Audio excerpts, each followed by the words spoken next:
I want to talk to you today about copywriting. The front end of your advertising campaign or product launch that you're doing is extremely important. It's getting them through the door. It's the signpost outside that says, I don't know, free samples, try me out, or whatever it is, the enticement. It's a way to leverage potential customers. If you can't leverage potential customers, you can't turn those potential customers into actual customers, and then, what do you have? You just have an empty shop. So I'm going to talk to you about how to structure the script of your advert. And this is specifically towards YouTube and Facebook and social media advert, but it is applicable to pretty much anything you ever write if you want to be persuasive. I'm going to break this down into 5 sections. That's how I like to work with it. It can be made more simple and it can be made longer. It all depends on what you're advertising or what message you're trying to deliver. So let's start with the first section, okay? You've got your hook. So the hook is what I like to think of as a promise. And we're going to go along this, like I've got 5 P's for you, and I'm going to start off the hook, which is the initial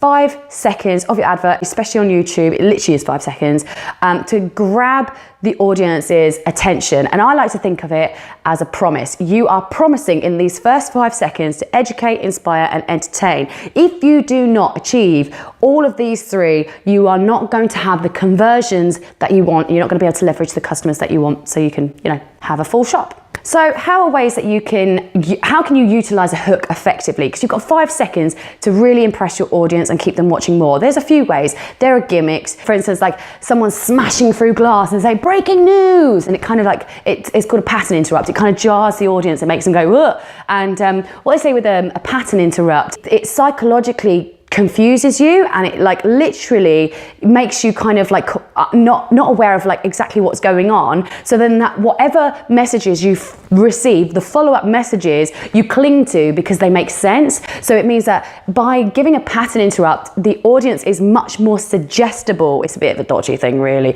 You're trying to like confuse them into submission, but it means they're more suggestible to your message as long as it makes sense. It's got to make sense. Another option is a question.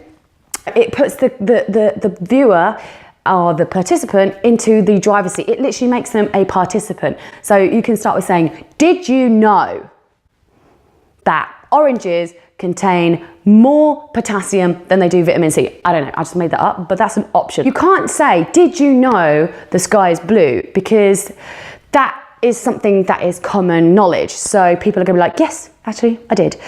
Click off. So you've got to say something that kind of like defies what they already understand. Something that sort of like creates some sort of confusion. Again, it's got to be pattern interrupt, something that sort of changes their natural way of thinking. So that's what I would recommend for another option for your hook. Another thing I think you should do, which is very important for your hook, is make it really relevant. If it's not relevant, it has to be extremely well targeted. You've got to have your marketing down. You've got to know who your audience is, who you're targeting, what their age is, what their demographic is. If you could be extremely specific about who you're targeting and you know that is an audience that converts, then you can do something that's a little bit more poetic and somewhat disjointed, just as long as you can tie it in. It's called bridging. Once you bridge the image to the emotion or the actual product, then that's okay to do that.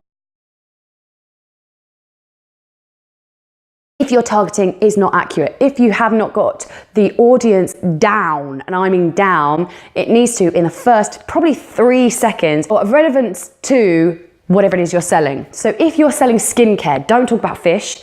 If you're selling, I don't know, whatever, an ebook, don't talk about something that's irrelevant to the ebook. Talk about something that's extremely relevant, saying, did you know that your intelligence increases by 12% on every 6 pages you read? I just made that statistic up. Please don't use anything I'm using. But there is an option as well for your hook. Make it relevant. If you can make it relevant, pattern interrupting, and visual, you're on for a winner. That is something that's the golden nugget. Try and be visual at all times, especially in the hook, because it gives them something to sort of latch on to.